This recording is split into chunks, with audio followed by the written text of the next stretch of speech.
ഞാൻ എനിക്ക് ഏട്ടത്തിയോട് മാളും മുന്നിൽ നിൽക്കുന്ന സഹസ്രയെ നോക്കി ഒരല്പം പേടിയോടെ പറഞ്ഞുകൊണ്ട് ദക്ഷയെ നോക്കി. നിനക്ക് ഇവരോട് എന്തെങ്കിലും പറയാനുണ്ടോ ദക്ഷ? പിന്നിലേക്ക് തിരിഞ്ഞുകൊണ്ട് സഹസ്ര ചോദിച്ചതും ഉണ്ടെന്ന പോലെ തല കുലുക്കിക്കൊണ്ടവൾ.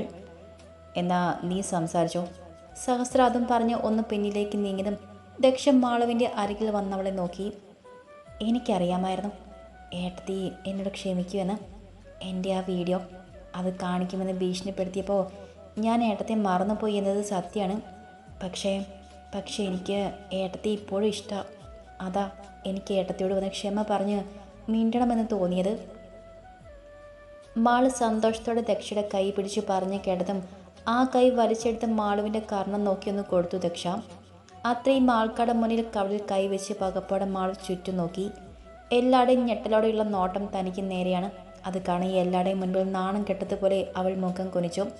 മാളു, എന്താ പറ്റിയേ? ഇനിയിപ്പോൾ എൻ്റെ മുന്നിലേക്ക് ക്ഷമ ചോദിച്ചു വരുമ്പോൾ ഇത് ഓർമ്മയിൽ വെച്ചാൽ മതി. കോടന്ന് ചതിക്കുന്നത് ആരായാലും അവരെ പിന്നെ ഒരിക്കൽ കൂടി വിശ്വസിക്കുന്ന ശീലം എനിക്കില്ല.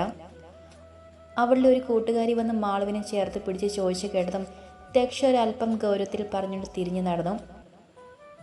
എന്താടി, എന്താ പറ്റിയേ? ഞാൻ ഏട്ടനോട് പിണങ്ങി കെട്ടി താലി പൊട്ടിച്ച് ഇറങ്ങിപ്പോന്നാണ് ഏട്ടത്തി വീട്ടിൽ നിന്നും. അത് ചോദിച്ചതാ ഞാൻ. അതിനാ എന്നെ തല്ലിയേ?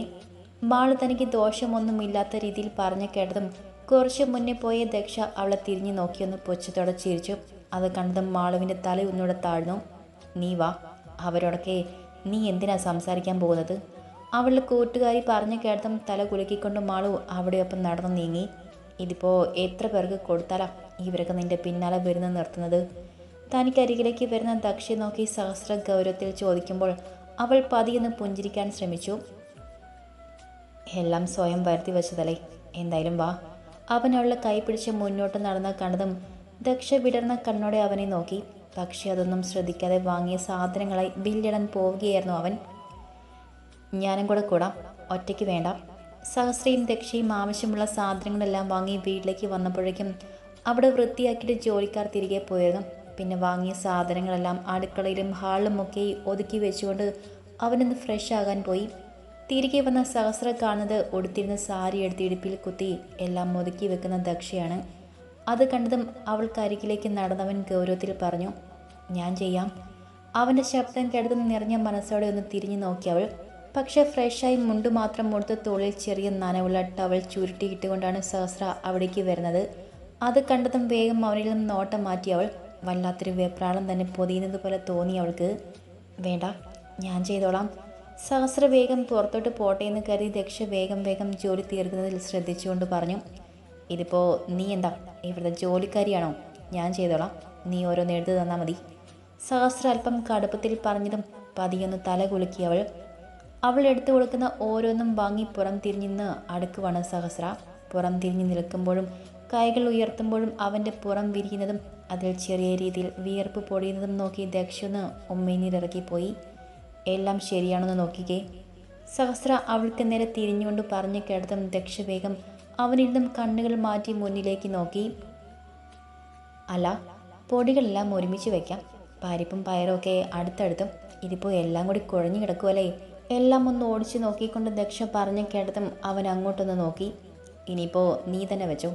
മുകളിൽ വെച്ചതെല്ലാം തിരിച്ച് താഴെ ഇറക്കിക്കൊണ്ട് നിൽക്കുമ്പോഴാണ് സഹസ്രയുടെ ഫോൺ ഹാളിൽ നിന്ന് ബെല്ലടിച്ചത്. അത് കേട്ടതും അവളോട് അതും പറഞ്ഞുകൊണ്ട് അവൻ ഹാളിലേക്ക് പോയി. അത് നോക്കി ശ്വാസം ഒന്ന് വലിച്ചെടുത്തവൾ. പിന്നെ ചുണ്ടിൽ വിരിഞ്ഞ ചിരിയോടെ ഓരോന്നും എടുത്ത് മുകളിലേക്ക് നോക്കി. കൈ എത്തിയെടുക്കാനുള്ളതെല്ലാം അടുക്കി വെച്ച് കഴിഞ്ഞു. പിന്നെയും സാധനങ്ങൾ ബാക്കിയുണ്ട്. അതിനൊക്കെ മുകളിൽ ആവശ്യത്തിന് സ്ഥലമുണ്ട്. പക്ഷെ കൈ എത്തില്ല എന്നത് ഒരു കുറവാണ്. ദക്ഷ ചെയർ എടുത്തിട്ട് വരാമെന്ന് കരുതി അടുക്കള വാതിൽ വരെ പോകുമ്പോൾ ഫോണിൽ സംസാരിച്ചുകൊണ്ട് സഹസ്ര അകത്തേക്ക് വന്നു. പിന്നെ പുറത്തു പോകുന്ന അവളോട് എന്തെന്ന രീതിയിൽ കണ്ണുകൾ കൊണ്ട് ചോദിച്ചു. സാധനങ്ങൾ വയ്ക്കാൻ കൈയെത്തില്ല എന്ന് പറഞ്ഞതും ഫോൺ എടുത്തിട്ട് തോളിലും ചെവിക്കും ഇടയിൽ അമർത്തി വെച്ചുകൊണ്ട് അവൻ അവളെ ഇടുപ്പിൽ പിടിച്ചൊന്ന് ഉയർത്തി. പെട്ടെന്നായതുകൊണ്ട് തന്നെ അവൻ്റെ പ്രവൃത്തിയിൽ ദക്ഷ ഒന്ന് ഞെട്ടിപ്പോയിരുന്നു. വെപ്രാളത്തോടെ അവനെ നോക്കുമ്പോൾ കണ്ണുകൾ കൊണ്ട് അതെല്ലാം എടുത്തു വെക്കാൻ സഹസ്ര പറഞ്ഞതിന് ഉമ്മീന്നിറക്കി അവൾ. തന്നെ എടുത്ത് ഉയർത്തി പിടിച്ചുകൊണ്ട് ഫോണിൽ കാര്യമായ ചർച്ചയാണ്. അതിന് കൂടെ ഓരോ സാധനങ്ങളായിട്ട് അവൾക്ക് എടുത്തു കൊടുക്കുന്നുമുണ്ട്. അവൻ്റെ കൈയുടെ ചൂടിൽ ഒരുക്കുന്നത് പോലെ തോന്നിയിട്ടും പുറമെ സ്വാഭാവികം പോലെ പെരുമാറാൻ ശ്രമിച്ചു കൊണ്ടിരുന്നവൾ എല്ലാം കഴിഞ്ഞപ്പോഴേക്കും അവളാകെ വിയർത്തു പോയെന്ന് പറഞ്ഞാൽ മതി. പോയി ഫ്രഷ് ആയിട്ട് വാ, ആകെ വിയർത്തല്ലോ. അവൾ താഴെ നിർത്തി ഗൗരവത്തിൽ പറഞ്ഞിട്ട് പോകുന്നവനെ നോക്കി തല കുലുക്കി അവൾ സ്ലാബിലൊന്ന് ചായർന്നിന്നും പിന്നെ സിങ്കിൽ നിന്നും വെള്ളം എടുത്തുന്ന മുഖം കഴുകിക്കൊണ്ട് തൻ്റെ ഉയർന്നു പൊങ്ങിയ നെഞ്ചിരിപ്പ് വരുതിയിലാക്കാൻ എന്നതുപോലെ കണ്ണുകൾ അടച്ചു നിന്നവൾ. അഗ്നി. ഹാളിൽ നിന്നും സഹസ്രയുടെ ശബ്ദം ഉയരുന്നതുവരെ അവൾ അവിടെ അങ്ങനൊരു നിൽപ്പ് തുടർന്നു. അവൻ വിളിച്ചു കേട്ടതും വേഗം ഫ്രഷ് ആകാനായിട്ട് ഓടിയവൾ. അവൻ്റെ അരികിൽ നിൽക്കുമ്പോൾ ആ ഒന്നിനെയും ഭയമില്ലാത്ത ദക്ഷയെ കാണാൻ കൂടെ കിട്ടുന്നില്ലെന്ന് തോന്നിയതും അവൾക്ക് തന്നെ സ്വയം ചിരി വന്നു പോയി. വീട്ടിലെല്ലാ സാധനങ്ങളും വാങ്ങി നേരെ ഹോസ്പിറ്റലിലേക്ക് എത്തി റൂമിൽ കയറിയപ്പോൾ അവിടെ നിൽക്കുന്നവരെ കണ്ട് ദക്ഷയുടെ മുഖം വല്ലാതെ വാടിപ്പോയി. കുറച്ച് ദിവസം അതൊക്കെയൊന്നും മറന്ന് എന്തൊക്കെയോ താൻ ആഗ്രഹിച്ചു പോയെന്ന് തോന്നിയതും അവൾക്ക് അവളോട് തന്നെ ഒരു പുച്ഛം തോന്നിപ്പോയി. ആ, നിങ്ങളെത്തിയോ? എല്ലാം വാങ്ങിയ മോളെ? ദക്ഷ ചേർത്ത് പിടിച്ചുകൊണ്ട് വൈദേഹി ചോദിച്ചതും മുഖത്തൊരു ചിരിയെടുത്ത് അണിഞ്ഞുകൊണ്ട് അവൾ തല കുലുക്കി. നിങ്ങൾ നേരത്തെ എത്തിയോ? സഹസ്രം മുന്നിൽ നിൽക്കുന്ന അവൻ്റെ അപ്പയുടെ ഫ്രണ്ടിനെയും കുടുംബത്തെയും നോക്കി ഗൗരവത്തോടെ ചോദിച്ചു. പിന്നെ നേരെ അക്ഷയുടെ അരികിലേക്ക് പോയി അവൻ്റെ അടുത്തിരുന്നു. അവനാകെ പരവേശമായിരുന്നു. മുന്നിൽ നിൽക്കുന്നവർ അവനെയും അത്രയും ബാധിക്കുന്നുണ്ട്. തരുണി ശ്രീനിവാസ്. വീരസിംഹയുടെ കളിക്കൂട്ടുകാരൻ ശ്രീനിവാസിൻ്റെയും കമലയുടെയും ഒരേയൊരു മകൾ. ആളിപ്പോൾ MBBS 3ാം വർഷ വിദ്യാർത്ഥിനിയാണ്. ക്ലാസ് എങ്ങനെ പോകുന്നു തരുണി? ജ്യൂസ് എടുത്ത് കുറച്ചായിട്ട് അക്ഷയ്ക്ക് കൊടുക്കുന്ന കൂട്ടത്തിൽ ഗൗരവത്തിൽ തന്നെ സഹസ്ര ചോദിച്ചു. അതിന് മറുപടിയായി പതിഞ്ഞെന്ന് ചിരിച്ചതേയുള്ളൂ അവൾ. അല്ലെങ്കിലും തരുണി അങ്ങനെയാണ്. വളരെ പതിഞ്ഞ സ്വഭാവമാണ് ആൾക്ക്. ആരെങ്കിലും ദേഷ്യപ്പെട്ടാൽ പെട്ടെന്ന് കണ്ണ് നിറയ്ക്കുന്ന സ്വഭാവം. ദക്ഷയുടെ നേരെ എതിർദിശയുള്ള സ്വഭാവം. മോളുണ്ടെന്ന് വൈദു പറഞ്ഞു. സുഖമാണോ മോളെ? എത്ര നാളായി കുട്ടിയെന്ന് കണ്ടിട്ട്? കമല സ്നേഹത്തോടെ ദക്ഷയുടെ കയ്യിൽ പിടിക്കുമ്പോൾ അവൾക്ക് വല്ലാത്ത വീർപ്പ് മുട്ടലാണെന്ന് തോന്നിയത്. അതിന് കാരണം സഹസ്ര നേർക്ക് പോകുന്ന തരുണിയുടെ കണ്ണുകൾ തന്നെയാണ്. തരുണിയെ സഹസ്രയെ കൊണ്ട് കേട്ടിച്ചാലോ എന്നൊരു ആലോചനയുണ്ട് ശ്രീനിവാസിന്. അങ്ങനൊരു സംസാരം അവർ തമ്മിൽ ഉണ്ടായിട്ടുണ്ട്. യാദൃശ്ചികമായിട്ട് അവിടെ പോയപ്പോൾ ഇങ്ങനൊരു കാര്യം സംസാരിക്കുന്നത് കേട്ടിരുന്നു അവൾ. സ്നേഹമുള്ളവരാണ്. ദക്ഷ അവർക്ക് വലിയ കാര്യമാണ്. തരുണി എപ്പോഴും ദക്ഷയെ കാണുമ്പോൾ പതിഞ്ഞെന്ന് ചിരിക്കുമെന്നതല്ലാതെ മറ്റടുപ്പം ഒന്നുമില്ല. അക്ഷരി അരികിൽ പോയി നിൽക്കുമ്പോൾ അവർ ഇപ്പോൾ എന്തിനാ വന്നെന്നൊരു ചോദ്യം കൂടെ ഉണ്ടായിരുന്നു അവൾക്ക്. ഇനിയിപ്പോൾ സഹസ്രയുടെയും തരുണിയുടെയും വിവാഹം ഉറപ്പിക്കാനാണോ? അതും മനസ്സിലേക്ക് വന്നതും ഒരു വല്ലായ്മ തോന്നി അവൾക്ക്. നെഞ്ചൊക്കെ വല്ലാതെ പുകയുന്ന പോലെ. ജോലിയൊക്കെ എങ്ങനെ പോകുന്നു മോളെ? ദക്ഷ ഓർമ്മകളിൽ നിന്നും പുറത്തു കൊണ്ടുവന്നത് ശ്രീനിവാസിൻ്റെ ചിരിയോടെയുള്ള ചോദ്യമായിരുന്നു. സ്വന്തമായിട്ടൊരു ഹോസ്പിറ്റൽ ഉള്ളപ്പോൾ എന്തിനാ വെറുതെ ഇവിടെ കിടന്നതിനെ കഷ്ടപ്പെടുന്നത് ശ്രീനി? ദക്ഷേനെ ഹോസ്പിറ്റലിൻ്റെ ചുമതല ഏൽപ്പിച്ചാലോ എന്നൊരു ആലോചനയുണ്ട് എനിക്ക്. അക്ഷയ് കൂടെ കൂടുമ്പോൾ രണ്ടാളും നോക്കുമല്ലോ.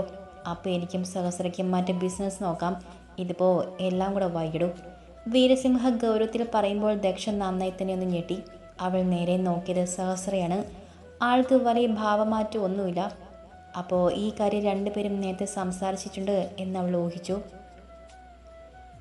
പുതിയ കാര്യങ്ങൾ പറഞ്ഞ് ചിരിച്ചും ഇരിക്കുന്നവരെ നോക്കി നിൽക്കുമ്പോഴും തരുണിയുടെ കണ്ണിലെ തിളക്കവും അവളുടെ മുഖത്തെ നാണവും ദക്ഷയുടെ നെഞ്ചിൽ തീ കോരിടാൻ പോന്നവയായിരുന്നു. അക്ഷയ്ക്കും അങ്ങനെയായിരുന്നു. തരുണിയുടെ നോട്ടം അക്ഷയിലും കാണുന്നുണ്ട്. അവൻ നോക്കുമ്പോൾ അവൾ പേടിയുടെ നോട്ടം മാറ്റും. ദക്ഷയുടെ നെഞ്ചിൽ കുത്തിവെച്ചിരിക്കുന്ന തൻ്റെ ഏട്ടൻ്റെ മുഖവും തരുണിയുടെ മുഖത്ത് ഏട്ടനെ നോക്കുമ്പോൾ കാണുന്ന തിളക്കവും ഓർത്തവൻ ടെൻഷനോടെ കണ്ണുകളടച്ചു. എങ്കിലും ദക്ഷയുടെ തട്ട് തന്നെ താഴ്ന്നിരുന്നു. തൻ്റെ മനസ്സ് കല്ലാക്കിക്കൊണ്ടാണ് പുതിയ പല തീരുമാനങ്ങളും അക്ഷയ് എടുത്തത്. അത് തകർക്കാൻ ആരെയും അവൻ സമ്മതിക്കില്ല എന്നുറച്ചുകൊണ്ട് പുറമേന്ന് പുഞ്ചിരിച്ചവൻ. മതി ഇന്ദ്ര, കുറച്ചു നേരമായി നീ ഇത് തുടങ്ങിയിട്ട്. ഇനിയെങ്കിലും ഒന്ന് നിർത്ത്, ഇല്ലെങ്കിൽ കൂമ്പ് വാടിപ്പോവും. സിദ്ധു അല്പം ദേഷ്യത്തോടെ ഇന്നിൻ്റെ കയ്യിലിരുന്ന മദ്യക്കുപ്പി പിടിച്ചു വാങ്ങി അല്പം ദേഷ്യത്തിൽ ചോദിച്ചു. പോട്ടെ, ആർക്കത്രയും നഷ്ടം? എൻ്റെ എല്ലാം പോയില്ലേ ആ ദക്ഷ. അവളെ ഞാൻ അത്രയ്ക്ക് മോഹിച്ചതാ. ഇപ്പം പക്ഷെ കൈവിട്ട് പോയില്ലേ. എൻ്റെ പ്രണയം അവൾ മനസ്സിലാക്കിയില്ല. ഇന്ദ്രൻ കുഴഞ്ഞ ശബ്ദത്തിൽ പറയുമ്പോൾ സിദ്ധു അവനെ എന്ത് പറഞ്ഞ് ആശ്വസിപ്പിക്കുമെന്ന് അറിയാത്തതുപോലെ ഇരുന്നു. അവനും ഇന്ദ്രൻ്റെ അവസ്ഥ കണ്ട് വല്ലാത്ത സഹതാപം തോന്നുന്നുണ്ടായിരുന്നു. നീ വാ ഇന്ദ്ര, റൂമിൽ പോയി കിടക്കാം. എന്തായാലും ഇത്രയ്ക്ക് കുടിച്ച് ബോധമില്ലാതെ നിൽക്കുമ്പോൾ റൂമിലേക്ക് പോവണ്ട. ഇവിടെ ആരെങ്കിലും കണ്ടാൽ പിന്നെ അത് മതി പ്രശ്നത്തിന്. മുകൾ നിരയിലെ ബാൽക്കണിയുടെ താഴെ വെറും നിർത്തിയിരിക്കുന്ന ഇന്ദ്രനെ സിദ്ധു വലിച്ചുയർത്തി. ഞാൻ കണ്ടു സിദ്ധു, എന്തൊക്കെയായാലും ഇവന് താലി കഴുത്തിൽ വീണ് പോയില്ലേ. അപ്പം പിന്നെ അനുഭവിക്കണം. നീ പിടിക്ക്, ഞങ്ങളുടെ റൂമിൽ തന്നെ കിടക്കട്ടെ. ഇനിയിപ്പോൾ ഇതിൻ്റെ നാറ്റവും അനുഭവിച്ച് ഞാൻ കിടക്കണം. അവിടേക്ക് വന്ന് തീർത്ത ദേഷ്യത്തിൽ പറഞ്ഞു കേട്ടതും സിദ്ധു രൂക്ഷമായി അവളെ നോക്കി. എങ്കിലും ആ സാഹചര്യത്തിൽ ഒന്നും തിരികെ പറയാൻ തോന്നിയില്ല. അവൻ പതി ഇന്ദ്രനെ പിടിച്ച് അവൻ്റെ റൂമിലേക്ക് നടന്നു. കുടത്തീർത്തിയും ഇന്ദ്രനെ പിടിച്ചിട്ടുണ്ട്. എന്തെങ്കിലും ഉണ്ടെങ്കിൽ വിളിക്ക്, ഞാൻ വരാം. ഇന്ദ്രനെ ബെഡിൽ കിടത്തി പുറത്തേക്ക് ഇറങ്ങുമ്പോൾ സിദ്ധു പറഞ്ഞതിന് മുഖം കൊടുക്കാതെ തിരിഞ്ഞു നിന്ന് തീർത്ത. അത് കണ്ടെന്ന് തല കുഴഞ്ഞുകൊണ്ട് സിദ്ധു പുറത്തേക്കിറങ്ങി. അവൻ ഇറങ്ങിയതും തീർത്ത ദേഷ്യത്തോടെ ആ ഡോർ വലിച്ചടച്ചു. നാശം പിടിക്കാൻ ബോധവുമില്ല മനുഷ്യനെ മെനക്കെടുത്താൻ. തീർത്ത ഇന്ദ്രനെ നോക്കി പിറുപിറുത്തുകൊണ്ട് അവൻ്റെ ചെരുപ്പ് അഴിച്ചു മാറ്റി താഴേക്കിട്ടു. കുട ഷർട്ടിന് മുകളിലിട്ടിരുന്ന കോട്ടും. നീ ഇങ്ങനെ പിണങ്ങി പോകലേ, എനിക്ക് സഹിക്കില്ല. അവൻ്റെ അരികിൽ നിന്ന് മാറാൻ തുടങ്ങിയ തീർത്തയുടെ കൈ പിടിച്ച് തന്നിലേക്ക് വലിച്ചുകൊണ്ട് ഇന്ദ്രൻ പിറുപിറുത്തതും അവളുടെ കണ്ണുകളൊന്ന് വിടർന്നു. ഇന്ദ്ര, അപ്പോൾ നിനക്ക് എന്നെ ഇഷ്ടമാണോ? തീർത്ത് വിടർന്ന കണ്ണോടെ ഇന്ദ്രൻ്റെ കവളിൽ കൈ വെച്ചുകൊണ്ട് പതിയെ വിളിച്ചുകൊണ്ട് ചോദിച്ചു. ഒത്തിരി ഇഷ്ടമാണ് നിന്നെ. അല്ലാതെ വേറെ ആരും ഞാൻ ഇഷ്ടപ്പെടാനാ ദക്ഷ. പക്ഷെ നീ എന്നെ ഇട്ടിട്ട് പോയില്ലേ, എങ്കിലും ഞാൻ വരും, നിന്നെ എൻ്റേതാക്കും. തീർത്തി തൻ്റെ ഉള്ളിലേക്ക് ആക്കി വരിഞ്ഞു മുറുക്കിക്കൊണ്ട് ഇന്ദ്രൻ പറയവേ അവൾ പൊള്ളിപ്പടഞ്ഞതുപോലെ അവനെ നോക്കി. പിന്നെ നിറഞ്ഞ കണ്ണോടെ അവനിൽ നിന്നും പിടഞ്ഞു മാറി. ഇറങ്ങിപ്പോയാൽ സമാധാനം തരില്ല, നാശം. ദക്ഷ ഓർക്കെ മനസ്സിലായി ദുഷിച്ചു തീർത്ത. പിന്നെ സിറ്റിയിൽ മാറിക്കിടന്നു. ഇന്ദ്രൻ പ്രണയത്തോടെ വേണം തന്നെ സ്വന്തമാക്കാൻ, അല്ലാതെ കള്ളിൻ്റെ പുറത്തല്ല. തീർത്ത നിറഞ്ഞ കണ്ണുകൾ ദക്ഷയോടുള്ള ദേഷ്യത്തിൽ തുടച്ചു മാറ്റി. ഇതിപ്പോൾ ആരും പോകുന്നില്ലെന്ന് തീരുമാനിച്ചോ? സമയം ഇപ്പോൾ എന്തായെന്നറിയാമോ? തന്നെ കാണാൻ വന്നിട്ട് ഇത്ര രാത്രിയായിട്ടും പോകാതെ ഓരോന്നും പറഞ്ഞിരിക്കുന്ന ശ്രീനിവാസനെയും കുടുംബത്തെയും നോക്കി അക്ഷയ് ഉള്ളിലുണ്ടായി വീർപ്പുമുട്ടൽ പുറമെ കാണിക്കാതെ ചെറുതായി ചിരിക്കാൻ ശ്രമിച്ചുകൊണ്ട് ചോദിച്ചു. ബിസിനസ് തിരക്കുകളില്ലാതെ ഇങ്ങനെ ഫ്രീ ആയിട്ട് ഇരുന്നിട്ട് നാളുകളേറെയായില്ലേ അക്ഷയ്? അപ്പോൾ സമയം പോയത് അറിഞ്ഞില്ല. എന്തായാലും നമുക്ക് ഇറങ്ങാൻ വീരാ. ശ്രീനിവാസനെ ഒരു ചിരിയോടെ അക്ഷയോട് പറഞ്ഞിട്ട് വീരസിംഹനെ നോക്കി. അതിനയാൾ തല കുലുക്കിയതും അയാൾ പതിയെ എഴുന്നേറ്റു. പോകാമെന്ന് പറഞ്ഞതും വൈദേഹിയോട് സംസാരിച്ചിരുന്ന തരുണിയുടെ മുഖമൊന്ന് മാറി. അവൾ ഒട്ടൊരു സങ്കടത്തോടെ ഇങ്ങോട്ട് നോക്കുന്നത് കാണി അക്ഷയുടെ മുഖമൊന്ന് മുറുകി. തനിക്കരിയിലിരിക്കുന്ന സഹസ്രയിലേക്കാണ് അവൻ്റെ നോട്ടം പോയത്. ഞാൻ കൂടെ നിൽക്കണോ സഹസ്ര? വീരസിംഹ പോകാൻ എഴുന്നേറ്റ് കൊണ്ടൊരു സംശയത്തിൽ എന്നാൽ അല്പം ഗൗരവം നിറഞ്ഞ ശബ്ദത്തിൽ ചോദിച്ചു. ഞാനുണ്ടല്ലോ അപ്പ, പിന്നെ അഗ്നിയുമുണ്ടല്ലോ, എന്തെങ്കിലും ഉണ്ടെങ്കിൽ ഞാൻ വിളിച്ചോളാം. അക്ഷയുടെ അരികിൽ നിന്ന് അയാൾക്ക് വീട്ടിലേക്ക് പോകാൻ ഒട്ടും ഇഷ്ടമില്ലെന്ന് തോന്നിയതും ഗൗരവം വെടിഞ്ഞൊരു കുഞ്ഞു ചിരിയുടെ സഹസ്ര പറഞ്ഞു. അവനിൽ തന്നെ കണ്ണുകൾ നട്ടുനിന്ന ദക്ഷ അവൻ്റെ ചെറുചിരി വിരിഞ്ഞ മുഖത്തേക്ക് നോക്കി നിന്ന് പോയി. ശ്രീനിവാസും കുടുംബവും 2 ദിവസം ഇവിടെ കാണുമെന്ന്, അക്ഷയ് വീട്ടിൽ കൊണ്ടുവന്നിട്ടേ അവർ പോകുന്നുള്ളൂവെന്ന്. ഹോസ്പിറ്റലിൽ എല്ലാവർക്കും നിൽക്കാൻ സൗകര്യമില്ലാത്തത് കൊണ്ട് അവരുമായി അക്ഷയ് താമസിച്ച വില്ലിലേക്ക് തിരിക്കുവാണ് വീരസിംഹയും വൈദേഹിയും. അക്ഷയുടെ യാത്ര പറഞ്ഞു പോകുന്നവരെ നോക്കി ഒന്ന് തല കുലുക്കിക്കൊണ്ടവൻ തിരിഞ്ഞതും കാണുന്നത് സഹസ്രയിൽ തന്നെ മിഴി ഉറപ്പിച്ച് നിൽക്കുന്ന ദക്ഷയാണ്. സഹസ്രയെ നോക്കി സ്വയം മറന്നുകൊണ്ട് ദക്ഷ നിൽക്കുന്ന കണ്ടതും അക്ഷയ്ക്ക് ആശ്ചര്യമാണ് തോന്നിയത്. ഇതുവരെ ദക്ഷയിൽ അവൻ അങ്ങനെ ഒരു ഭാവം കണ്ടിട്ടില്ല. നിങ്ങൾക്ക് എന്തെങ്കിലും വേണോ? സഹസ്ര ഗൗരവത്തിൽ തിരിഞ്ഞുകൊണ്ട് ചോദിക്കുമ്പോൾ വെപ്രാളപ്പെട്ടുകൊണ്ട് മുഖം തിരിച്ച ദക്ഷയെ നോക്കി നേർമയിലൊന്ന് പുഞ്ചിരിച്ചു പോയി അക്ഷയ്. ഒന്നും വേണ്ടേട്ടാ, എല്ലാം ഇവിടെ ഉണ്ടല്ലോ. ആ, നിനക്കോ അഗ്നി? അക്ഷയ് പറഞ്ഞു കേട്ടും സഹസ്ര ഗൗരവത്തിലൊന്ന് മൂളിക്കൊണ്ട് അഗ്നിക്ക് നേരെ തിരിഞ്ഞു. ദക്ഷ ഡോക്ടറിൻ്റെ തലവേദന എടുക്കുന്നെന്ന് കുറച്ച് മുന്നേ പറയുണ്ടായി. ക്യാൻറ്റീനിൽ നിന്നും ഒരു കട്ട വാങ്ങിക്കൊടുക്കേട്ടാ. എന്തായാലും ഇങ്ങോട്ട് വാങ്ങി വരാൻ നിൽക്കണ്ട, അങ്ങോട്ട് വയ്ക്കൂ. അക്ഷയ് പറഞ്ഞു കേട്ടതും അവനെ മനസ്സിലാവാതെ നോക്കുന്ന ദക്ഷയെ നോക്കി അവനൊന്ന് കണ്ണ് ചിമ്മി. ഏയ്, എനിക്ക് കുഴപ്പമില്ല. അത് കാണി ഒരു ദീർഘശ്വാസം എടുത്തുകൊണ്ട് ദക്ഷ പറഞ്ഞതും ആ കയ്യിൽ പിടിച്ച് പുറത്തേക്ക് നടന്നിരുന്നു സഹസ്ര. അത് കണ്ടൊരു പുഞ്ചിരിയുടെ കണ്ണുകൾ അടയ്ക്കുമ്പോൾ ഉള്ളിൽ നിന്നും ഉയരുന്ന വേദനയെ മനഃപൂർവ്വം അക്ഷയ് കണ്ടിൽ നിന്നടിച്ചു. തന്നേക്കാൾ കൂടുതൽ ദക്ഷയ്ക്ക് ഇഷ്ടം സഹസ്രയോടാണെന്ന് ഓർക്കെ അവൻ മറ്റെല്ലാം മാർക്കാൻ ശ്രമിച്ചു. അവനും അത്രമേൽ വലുതാണ് സഹസ്ര. എന്തുപറ്റി തലവേദനിക്കാൻ? ദക്ഷയ്ക്ക് മുന്നിൽ കട്ടിൻ ഗ്ലാസ് നീക്കി വെച്ചുകൊണ്ട് സഹസ്ര അവളുടെ മുഖത്തേക്ക് സൂക്ഷിച്ചു നോക്കി ഗൗരവത്തിൽ ചോദിച്ചു. അറിയില്ല. അവൻ്റെ കണ്ണുകൾ കൂർക്കിയുള്ള നോട്ടം കണ്ടതും തൻ്റെ കണ്ണുകളെ ചുറ്റും മലയാൻ വിട്ടു ദക്ഷ. ക്യാൻറ്റീനിലുള്ള തൻ്റെ സഹപ്രവർത്തകരുടെയും അവിടെ ഉണ്ടായിരുന്ന സ്റ്റാഫിൻ്റെയും ഒക്കെ നോട്ടം തനിക്ക് നേരെ നീളുന്നത് കണ്ടിട്ടും കൂടുതൽ ശ്രദ്ധ കൊടുത്തില്ല അവൾ.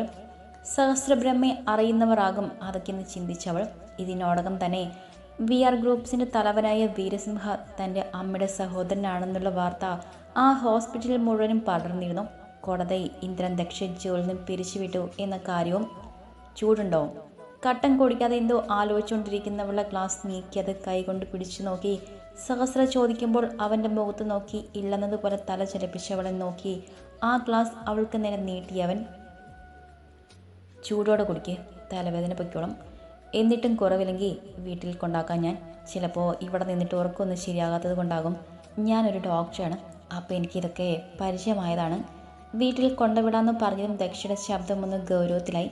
അത് കണ്ട് സഹസ്ര തന്നെ ശ്രദ്ധിക്കുന്നു എന്ന തോന്നലുണ്ടായിട്ടും മുഖത്തെ ഗൗരവം മാറ്റിയില്ല അവൾ. കഴിഞ്ഞു. ഒന്നും മിണ്ടാതെ കട്ടൻ വേഗം കുടിച്ചുകൊണ്ട് അവൾ എഴുന്നേറ്റതും ബില്ല് കൊടുത്ത സഹസ്ര അവൾക്കരികിലെത്തിയിരുന്നു. പുറത്തേക്ക് പോകുമ്പോൾ തങ്ങളിൽ തന്നെ നോട്ടം ഇട്ടുകൊണ്ടിരിക്കുന്നവർക്ക് നേരെ ഗൗരവത്തിലൊന്ന് നോക്കാൻ മറന്നില്ല അവൻ. അത് കാണി എല്ലാവരും അവരിൽ നിന്നും ഒരു പരങ്ങിലൂടെ മുഖം തിരിച്ചു. ഇന്ദ്രൻ ദക്ഷയെ കല്യാണം കഴിച്ചിരുന്നു എന്നുള്ള കാര്യമെല്ലാം ഈ ഇടയ്ക്കാണ് ഹോസ്പിറ്റലുള്ളവരെല്ലാം അറിഞ്ഞത്. അതും അക്ഷയുടെ അഡ്മിറ്റ് ആയതിനു ശേഷം. അവർക്കെല്ലാം പുതിയ കഥകൾ പറഞ്ഞു പരത്താൻ ഒരു കാരണവുമായി. ഓരോരുത്തരും അവർക്ക് ഇഷ്ടമുള്ള രീതിയിൽ കാര്യങ്ങൾ വളച്ചൊടിക്കുന്നുണ്ട്.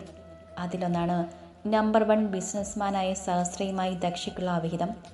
അവളുടെ ചെവിയിലും അതൊക്കെ എത്തിയിരുന്നുവെങ്കിലും ഒന്നും ശ്രദ്ധിക്കാത്തതുപോലെ നടന്നവൾ. അതാണ് അവൾക്കുള്ള മറുപടി എന്ന പോലെ. രാവിലെ ഡൈനിങ് ടേബിൾ ഭക്ഷണം കഴിക്കാനിരിക്കുമ്പോൾ ആരുടെയും മുഖത്ത് അത്ര തെളിച്ചമൊന്നുമില്ലായിരുന്നു. വർമ്മയും ഇന്ദ്രൻ്റെ അച്ഛനും ജഗനും ഗൗരവത്തോടെ ഇരിക്കുവാണ്. തീർത്ത് എല്ലാവരെയും നോക്കി തനിക്ക് വിളമ്പിയ ഭക്ഷണം എടുത്ത് കഴിക്കാൻ തുടങ്ങി. ഇന്ദ്രൻ്റെ കൂടെ വിളമ്പിക്കൊടുക്കാൻ വയ്യേ കുട്ടി നിനക്ക്? അതോ നിനക്ക് തന്നിഷ്ടം കാട്ടാനാണോ ഉദ്ദേശം? വർമ്മ അല്പം കടുപ്പത്തിൽ പറഞ്ഞു കേട്ടതും ദേഷ്യം വന്നെങ്കിലും ഇപ്പം തന്നോട് അകന്നിരിക്കുന്ന ഇന്ദ്രനെ കണ്ട് ഇവിടെ ആരെയും വീർപ്പിക്കുന്നത് ശരിയല്ലെന്ന് ഓർത്തുകൊണ്ട് അവൾ അരികിലിരിക്കുന്ന ഇന്ദ്രൻ്റെ പ്ലേറ്റിൽ ഭക്ഷണം വിളമ്പി. ആകെ വിമ്മിഷ്ടപ്പെട്ടുകൊണ്ട് പ്ലേറ്റിൽ വിരൽ കൊണ്ട് വട്ടം കറക്കിയിരിക്കുന്ന മാളുവിനെ എല്ലാവരും ശ്രദ്ധിക്കുന്നുണ്ടെങ്കിലും ആരും അത് കണ്ടതായി ഭാവിച്ചില്ല. മുന്നിലെ വറുത്തരച്ച കടലക്കറിയുടെ മണം മൂക്കിലേക്ക് അടിച്ചതും മൂക്കും വായും പൊത്തിപ്പിടിച്ചുകൊണ്ട് അവൾ വാഷ് ബേസിനരികിലേക്ക് ഓടി. അത് കാണി വർമ്മ ഉൾപ്പെടെ എല്ലാവരുടെയും നെറ്റിയൊന്ന് ചുളിഞ്ഞു. മാള് ഛർദ്ദിക്കുന്ന ശബ്ദം കേട്ടതും ഭാമയുടെ നെഞ്ചിൽ ഒരു വെള്ളിടി വെട്ടി. അന്ന് ദക്ഷ ഇവിടുന്ന് പോയ ദിവസം അയാൾ കാണിച്ച വീഡിയോ ആണ് അവർക്ക് ഓർമ്മ വന്നത്. അവൾക്കിനി എന്തെങ്കിലും അബദ്ധം. ഭാമ ഒരു ആളലോടെ നെഞ്ചിൽ കൈവച്ചുകൊണ്ട് തറഞ്ഞിരുന്നു. എല്ലാവരുടെയും അവസ്ഥ അത് തന്നെയാണ്. ക്ഷീണിച്ച അവശയും മാള് മുഖമെല്ലാം കഴുകി തുടച്ചുകൊണ്ട് എല്ലാവർക്കും മുന്നിൽ വന്ന് നിൽക്കുമ്പോൾ വർമ്മയുടെ മുഖം വലിഞ്ഞു മുറുകി. എന്താ ഇതിൻ്റെയൊക്കെ അർത്ഥം? ഇന്ന് വരെ ഈ കൊട്ടാരത്തിലെ ആളുകളെ കാണുമ്പോൾ ബഹുമാനത്തോടെ തല കുനിച്ചിട്ടേയുള്ളൂ നാട്ടുകാർ. ഇനിയിപ്പോൾ അവർക്ക് പറഞ്ഞു ചിരിക്കാൻ ഒരു കാരണമായോ?